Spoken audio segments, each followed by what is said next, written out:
года российская телевизионная и радиовещательная сеть запустила в работу приложение для смартфонов «Телегид», с помощью которого можно легко настроить антенну и телевизор на цифру. Как это работает, в материале Дмитрия Тымырова.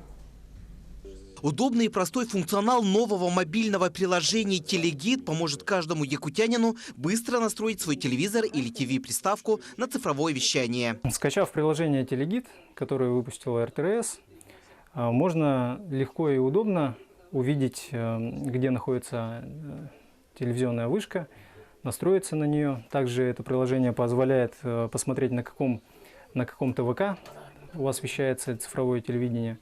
То есть вы в своей приставке уже забиваете конкретно, на каком частотном канале у вас будет пакет программ. Вместе с инженерами-связистами мы решили посмотреть, как это работает на деле. Посетили семью Павловых. Понадобилось всего пару минут, чтобы объяснить хозяевам дома, как это работает. Настроить цифровое телевидение очень просто.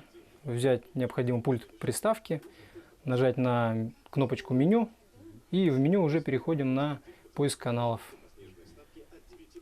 Здесь мы выбираем автопоиск,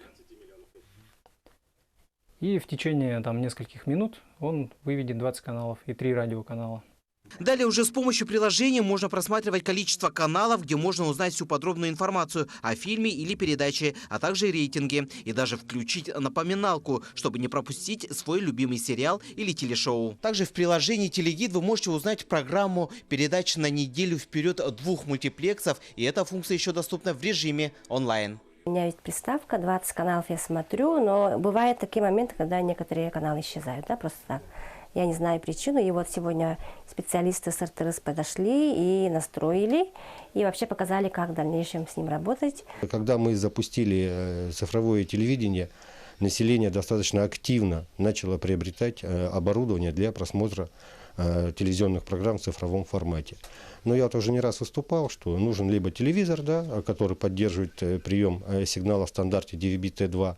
Если телевизор не поддерживает данный стандарт, то телезритель приобретает приставку. Ну и надо приобрести, естественно, антенну. То есть антенна у нас должна быть дециметровая. Сегодня Якутия полностью готова перейти на новое цифровое вещание. Построены и действуют 211 цифровых станций, которые обеспечивают сигналом более 95% жителей республики. Остальные 5% жителей могут подключиться к бесплатному пакету телеканалов от спутникового оператора. Дата полного перехода Якутии на цифровое вещание назначена на 3 июня. Дмитрий Тымыров, Георгий Григорьев, Якутск.